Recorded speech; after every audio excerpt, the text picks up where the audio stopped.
Over the period of 5 days in December 2022, the body parts of a woman were discovered scattered across a 3-mile radius within vast logging and hunting grounds in southeast Georgia.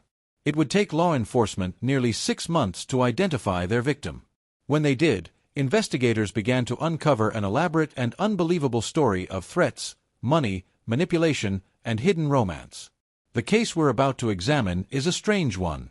The details that follow are as bizarre as they are complex. So, let's take a look. The Portal Hunting Club in Riceboro is the oldest in the state of Georgia. Located on the edge of the Bulltown Swamp, where Long, McIntosh, and Liberty counties meet, the club covers a vast 13,000 acres. At just before 5 p.m. on December 2, 2022, 2 hunters out with their dogs in the woodland near Jones Road made a successful shot at a deer. When the dogs ran towards their kill, however, they did not lead the hunters to an animal carcass. What they found not far from the road was a human torso. It belonged to an adult white female. Law enforcement descended upon the scene and began the laborious process of combing through the massive woodland in search of any further remains. Over the following days, more body parts were discovered scattered in the woods near the roads often used only by logging trucks, hunters, and some locals. 2.5 miles from the torso, a right leg was found by another hunter after he spotted a buzzard circling in the sky above. A left leg was sniffed out by a dog shortly after. On December 7th, 5 days after the torso was first discovered, a searcher spotted an area of disturbed ground near a tree. Its roots appeared to have been damaged. Digging into the soil, searchers pulled the head of a 40-year-old woman from the ground. It had been the only part of her body to be buried. The identity of the woman in the woods was unknown. Dispersed throughout the roughly 3 radius in which she was found, however, were clues indicating how she had gotten there. In the area near the torso recovery site, a large black tote was left upside down on the woodland floor. Feet from this tote was a red-handled Milwaukee brand utility knife.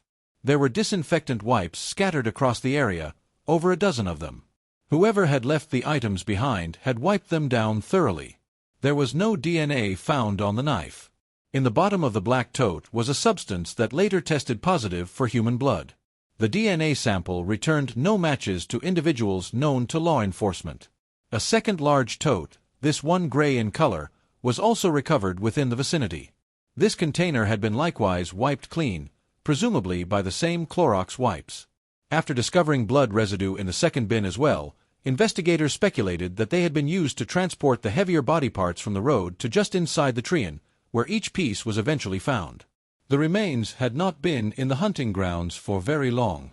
A forensic entomologist was able to date the time of death to only days before the first group of hunters notified law enforcement on December 2nd. The unidentified woman had likely passed away on or near November 27th. Though the dismemberment and subsequent exposure to the elements made it challenging, the medical examiner was nonetheless able to conclude a manner and cause of death. The victim had suffered no less than 9 traumatic wounds to the skull, defensive wounds on the arms, as well as abdominal wounds.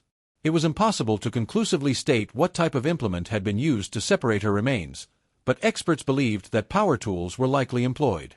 Curiously, the Milwaukee knife left at the scene was neither the murder weapon or a tool used after the fact. They were obviously dealing with a brutal homicide. Investigators attempted to identify the victim through her fingerprints, but failed to return a match. The same was true for her DNA. They attempted to track down the origin of a dental implant, but were unsuccessful. A forensic sketch was produced and circulated to the media. Each tip they received then needed to be tracked down. Weeks and months passed with no identification. Eventually, a genealogical history was developed which detailed family trees and located potential relatives of the deceased. Through this method, after nearly 6 months of effort, investigators were finally able to name the victim, 40-year-old Laura Anne Hargrove. They confirmed her identity through a DNA sample from her mother. Laura Anne Hargrove was the eldest of 3 children, sister to 2 younger brothers, Henry IV and Eli. She had been particularly close with her parents, her mother Marion, and her father Thomas III. Laura was known to be bright, curious, as well as ambitious. She held a master's degree in public service.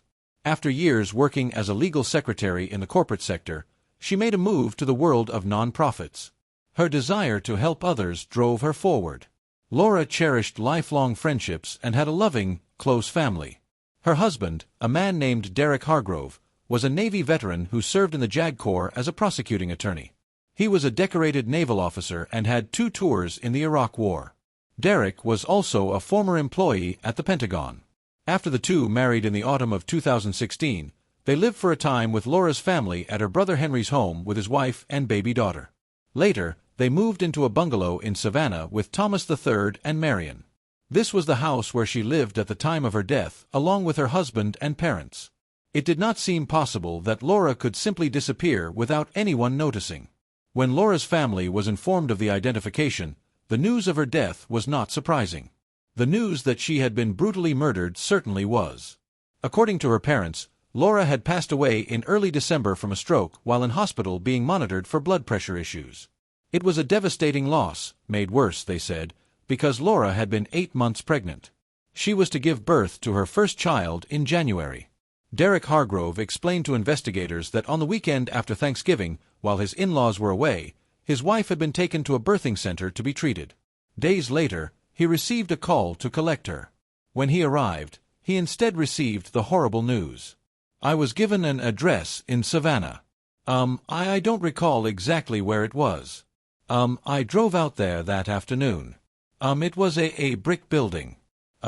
Somebody was waiting outside and brought me into, like an office and said that passed away.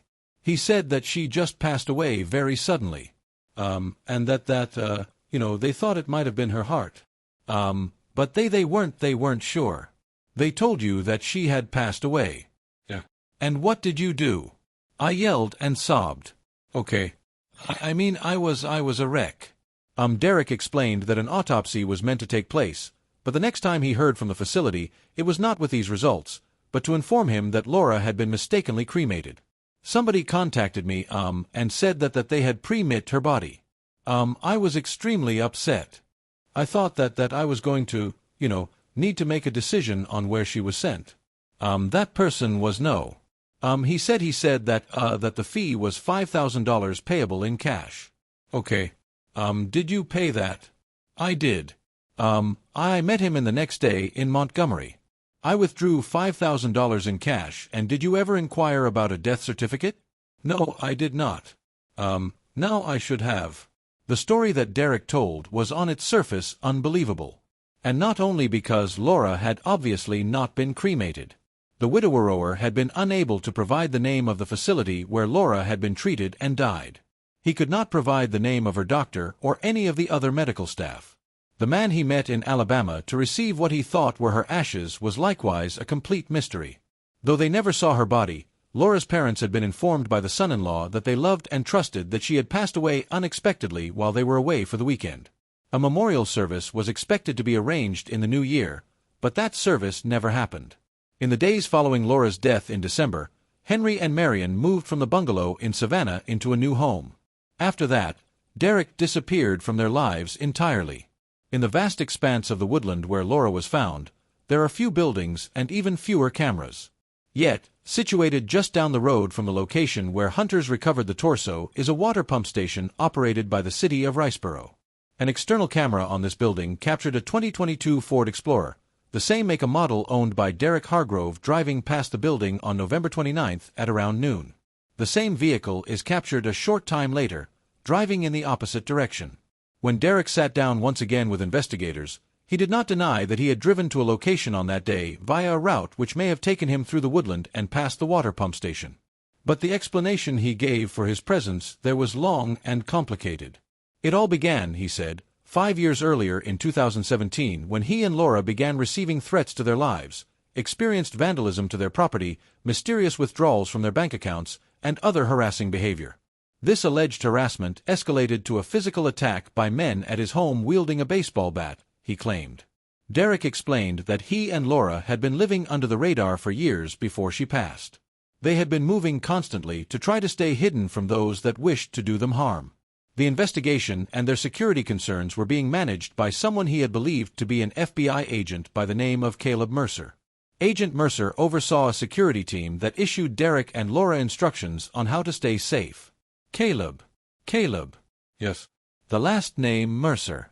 I quite honestly, I feel like he's lied to me so much that have you ever met him in person? I have met him in person. Yes. Where did you meet? I've met him multiple times. He's shown places that where we were, told us that he thought it was time for us to move, to find a place. He was asking you to act. What do you mean by that?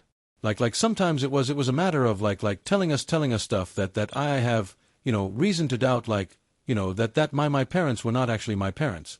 Sometimes it was so he told you that your parents weren't your parents. Yes. Okay. And how did he get that?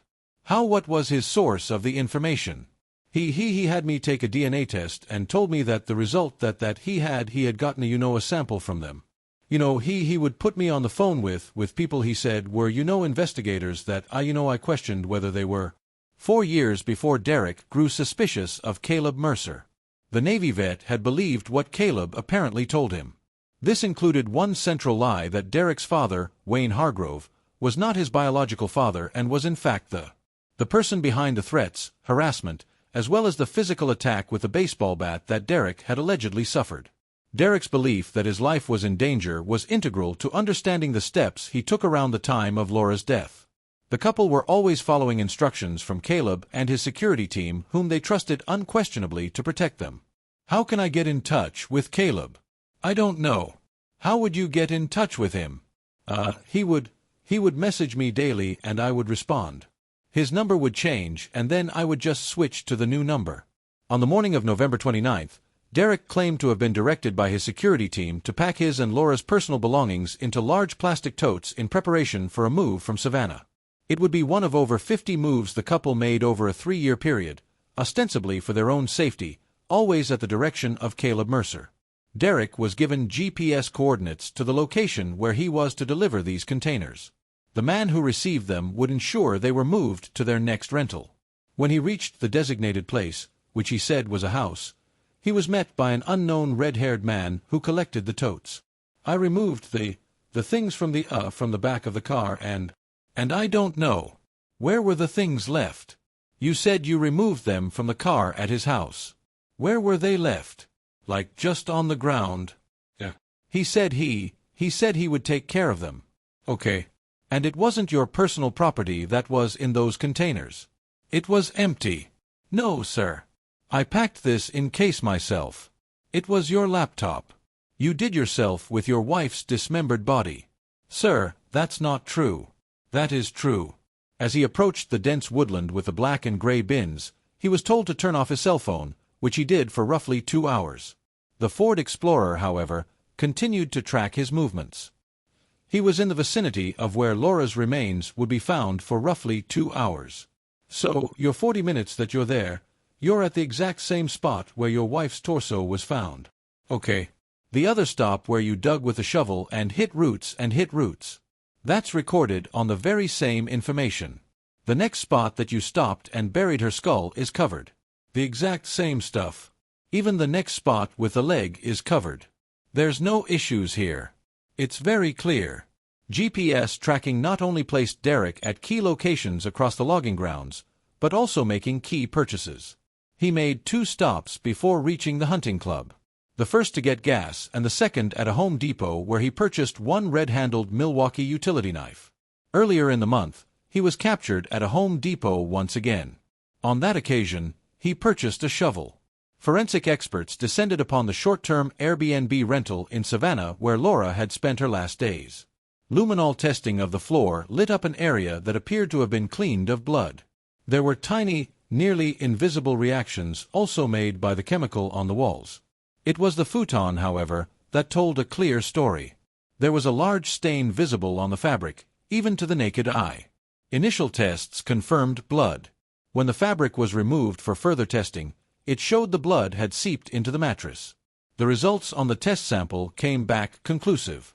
Laura Hargrove's DNA was a match. Based on how the futon mattress was situated on the frame, the location of the stain suggested that Laura had been in a seated position when the fatal blows were delivered to her head. After Laura's death, Derek claimed to have suffered 2 unfortunate events. First, he witnessed an unknown individual break into his car and take a backpack, which contained 2 laptops and a cell phone. This was vital electronic evidence that could have been used to support many of his assertions about Caleb Mercer. But it was all lost. Then, in an even more unlucky turn of events, his newly purchased Ford Explorer began emitting smoke from under the hood while he was driving it. Pulling off the road to inspect it, the vehicle suddenly burst into flames. Derek claimed to have suffered minor burns from the incident. And the GPS that he had used to locate the house in the woods to deliver his totes, it was burnt to ash. So too, said Derek, was a cashier's check for $800,000. It was intended for the purchase of a new house. So my point is, everything you do, if Caleb told you to jump off a cliff, you were going to go jump off a cliff. Yes, sir. For 4 years, we did exactly what you told us to do. He wanted full access to our lives. He said he was keeping us safe. Did he tell you about, sorry, I didn't burn my tire? Well, the burns that you got that you described to the insurance adjuster for your medical records, you described burns going up into your nose and your face. It sounds like a flash burn from fumes. Sounds like a flash burn from fumes remaining suddenly. Yes, sir. I opened the car door and that's when the flames got my. But what was important in the car that got burned up that day? I thought my phone was in there. What else was in there? I don't know. I had some random stuff in there. Was there a check in there? Yes, there was a check in there. What was the check for? The insurance for a house. And what was the insurance company that did that? I don't think the insurance company had anything to do with the check. Is it a size check? Yes, sir. How much? $860, some odd thousand just gone. Yes, sir. Almost $1 million. Yes, sir. And back up a little bit before that, when you start getting pressured to move into a house and get away from Airbnbs. The car mysteriously burns with all your money in it, so you won't be able to close on a house. Permanently. So, was it time to look for a new wife? No, sir. In September of 2022, when Laura was still alive and apparently pregnant with their child, Derek began private messaging an author and independent film producer whose work he admired. That writer, Samantha Snick, is the author of a handful of dark fiction novels, including one entitled True Crime. Derek and Samantha bonded over a shared interest in the genre. Indeed, Derek had completed his own short story entitled I Think My Mother-in-Law Is Trying to Kill Me. Originally published on Reddit, Derek claimed to have sold his work to Sony for film rights worth over $300,000. I found one store today that I was obsessed with, and I went to go message them because on No Sleep you also have to ask for permission to use their stories. And they actually sold the story to Sony and it's being turned into a movie. Wow. So, I couldn't even read that one, but they had a bunch of other stories that I was like, okay, this one is amazing. Let's do this one too. Within months of Laura's sudden death, Derek legally changed his name to Derek Killian James Stark, married Samantha, the fellow dark fiction writer, and moved to Pennsylvania. He told Samantha that Laura had died years before in 2020. He also lied to her by omission when he failed to tell her that Laura was not his first wife. Yes, sir. What did you say on that marriage license? I said that I've been married once. I said that Indeed passed away in 2020. Okay. 2 things that Caleb told me to put down. So you lied because Caleb told you to lie? Yes, sir. Is he telling you to lie here today? No, sir. I'm a little unclear timeline. Derek's first marriage to a woman named Heather lasted for roughly 6 years between 2009 and 2015. When the two failed to conceive, the relationship soured and they sought a divorce. Investigators believed that Derek's first marriage to Heather and their subsequent divorce explained the bizarre behavior from Derek and Laura in the years that followed. Derek had been ordered to pay Heather $1.5 million in their divorce settlement. Inexplicably, the Navy veteran told a judge that he could afford this payment because he was actually worth $32 million, a fortune that he had earned working on top-secret software projects for a company called Apis Limited under the direction of Caleb Mercer. For his safety and security, he had never received a salary for this work, but had rather been paid in generous stock options, which had been transferred into a trust managed by Caleb. Despite his apparent wealth, Derek never paid the money he owed to Heather. By moving home constantly, no longer holding formal employment, and severing ties with his family, Derek avoided the court order that would force him to make the payment. He also avoided being arrested for non-payment. I mean, the things that we did for years, the places we went, you did to get away from the judgment from Heather? No, sir. So, you didn't know you were wanted and on the run from Heather and the judgment, the civil judgment? No, sir. Caleb told me that had been taken care of. How did Caleb take care of that? I don't know, sir. When you testified that you had $32 million. Yes, sir. That was true. I believed it was true, sir. You believed it was true? I believed it was true. I don't know what to believe, sir. Why did you believe that was true? Because I had documents that were provided to me that I had $32 million. Did you earn, I had worked around the clock on these projects like that. So, you thought it was from your project working around that and you had $32 million that you did have? Yes, sir. Okay. Investigators believed that Derek's first marriage left one other lasting impact. His desperate desire to have children. After a devastating miscarriage signaled the beginning of the end for Derek and Heather, it was speculated that Laura feared her marriage would also fall apart if they could not conceive. When Laura's autopsy was complete, it showed that she had not in fact been 8 months pregnant. She was not expecting, though she had openly told friends, family, and her husband that this was the case. Although this news came as a shock to Laura's family, who believed she was about to be a mother, investigators did not believe that this information was a surprise to her husband. On the contrary, discovering this truth may well have been his motive to kill her. The big question is why. Sir, I would never have killed Laura. I woke up in the morning and I took care of her. I rubbed her back. I rubbed her leg. She wasn't pregnant. Yes, sir. She was due in January.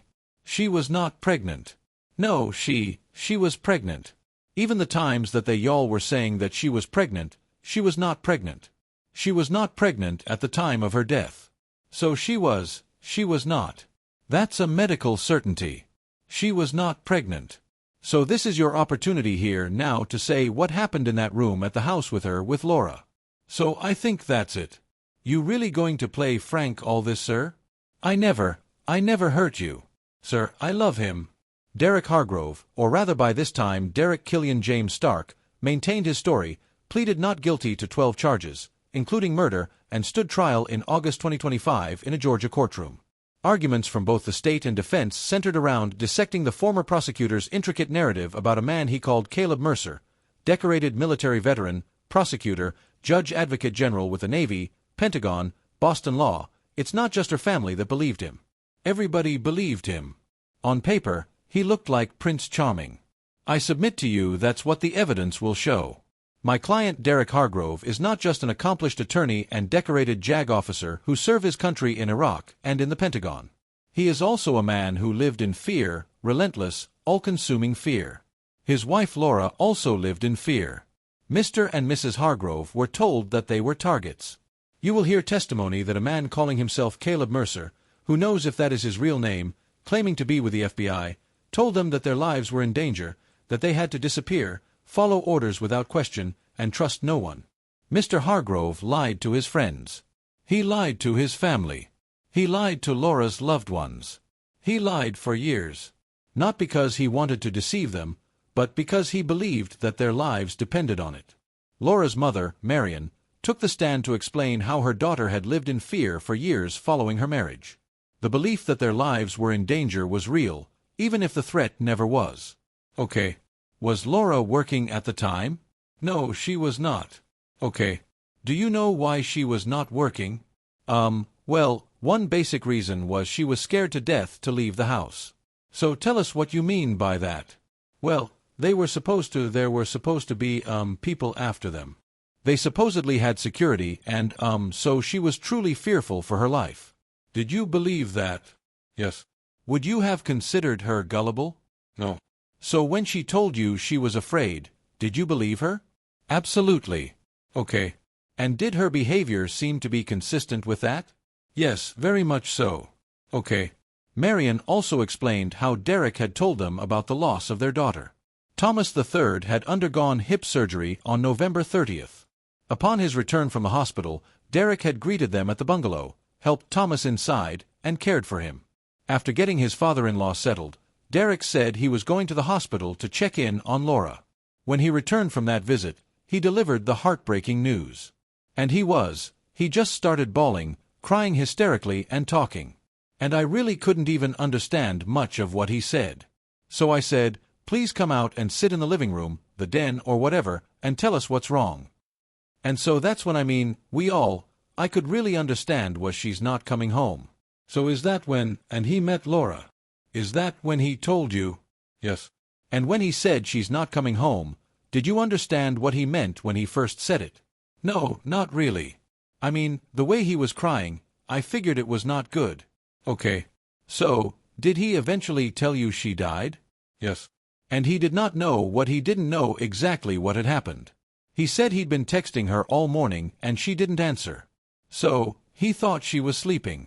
After moving them to a home in Hilton Head, Derek parted ways with his in-laws. What happened next explains why when Derek disappeared from their lives so soon after Laura's death, Laura's parents never looked for him. The security team at Apis Limited sent Marion and Thomas an email. When he left Hilton Head, did you expect to see him again?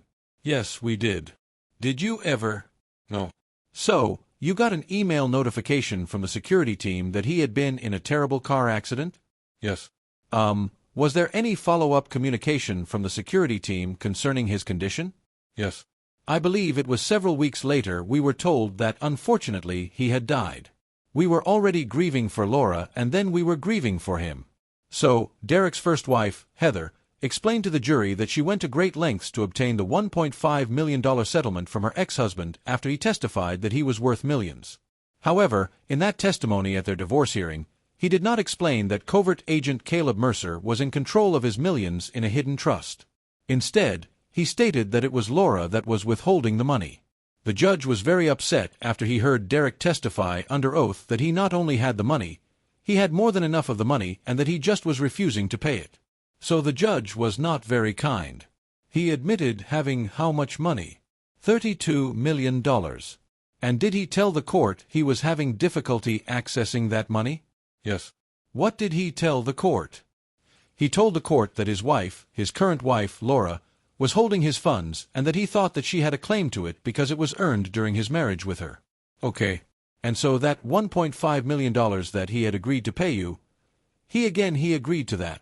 He agreed to the $1.5 million in the course of the negotiation. Correct. Correct. And had you seen any evidence that Derek had $1.5 million? No. Have you seen, or at the time, or at any time did you see any evidence that Derek Hargrove had the $32 million that he said he had when he testified under oath? I understand that. Did you see any, okay.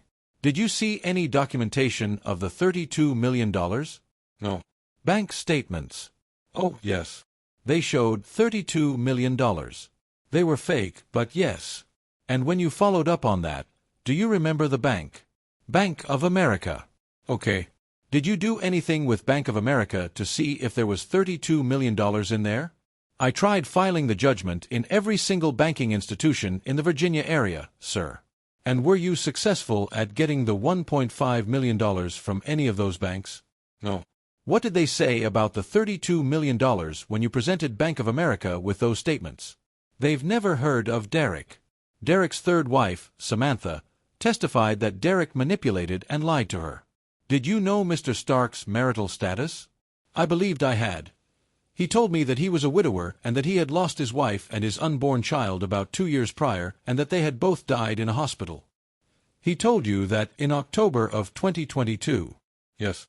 In the direct messages on Twitter. Did you subsequently determine that that was not correct? Meaning, did you find out from law enforcement that that was not the case? Oh, I found out from law enforcement that that was not the case on the date of his arrest. And that was not until May 2023. As they had started corresponding via Twitter messages, she had asked for documents to verify his identity. He sent her a Georgia driver's license, later determined to be photoshopped with his desired last name, Stark, which he hadn't yet changed. He also sent her an employment letter from the fake entity Apis Limited. The couple became engaged in February and married in April, just months after Laura's actual death. In March of 2023, Derek's Ford Explorer burst into flames containing the check for their new home, which Samantha believed he had the funds to pay for. She told the jury that Derek wanted to try for children right away. After learning of her husband's past, Samantha had the marriage annulled. Derek Hargrove took the stand in his own defense. He testified for hours about his past, his marriages, and his interactions with Caleb Mercer. Derek told the jury that despite what his first wife said, they had never tried to have children. She ultimately decided that she did not want to have any with him. "Did you ever have children with Miss Vassett?" "I did not." No. We discussed it many times. At one point, we both got tested to see if, everything was in working order, but she chose not to take the medication and therefore we never had children. There was never a pregnancy or the attempt of a pregnancy. The mysterious Caleb Mercer entered Derek and Laura's lives following their first wave of vandalism, threats, and strange bank account activity in 2017. Derek testified that the man who claimed to be an FBI agent came to their home and offered to look into their case. "So, some random individual shows up at your house, says he's with the FBI, and claims to be a man named Caleb Mercer. What did you do to verify that information?" I didn't verify it. Laura believed that she had seen a badge, or she told me at the time that she had seen a badge. I had no reason to doubt that he was who he said he was. It didn't cross my mind that somebody else could have shown up at my house at that time. After lengthy investigations and the consideration of many leads, Caleb concluded that Derek was being targeted by individuals claiming to be his family members. Throughout this period, he and Laura continuously moved, assisted by Caleb and what he called their security team. However, after roughly 2 years, Derek began to question where Caleb was sourcing the funds for their rentals and living costs. He had only just learned. He claimed that a close friend's credit card had been charged nearly $200,000 during this period. I confronted him about why this was happening, why he was using my friend's card instead of our own funds or an official account. I mentioned wanting to speak to his superior, and he told me, "Derek, I'm not an FBI agent." "Why would you think that? Did you ask Caleb Mercer why he was doing all of this for you if he wasn't with the FBI?" "Absolutely." "What did you learn?" "I learned that he was the majority investor in the company I was working for. He also said he had worked extensively with the FBI, and I had many calls with people I believed to be FBI agents." According to her husband, on December 1, 2022, Laura Anne Hargrove died from an unexpected and vague complication at an unnamed hospital in Savannah. "That evening, I was told she had died." "Who told you?" "A man at a medical clinic I went to." "Where was the clinic?" "Somewhere in Savannah or nearby." "I don't know Savannah well." "What was his name?" "I don't recall." He sat me down and said, "I'm sorry to tell you Laura passed away very suddenly today." "Did you ask to see her?" "I did." "What was the result?" He said I couldn't at that time.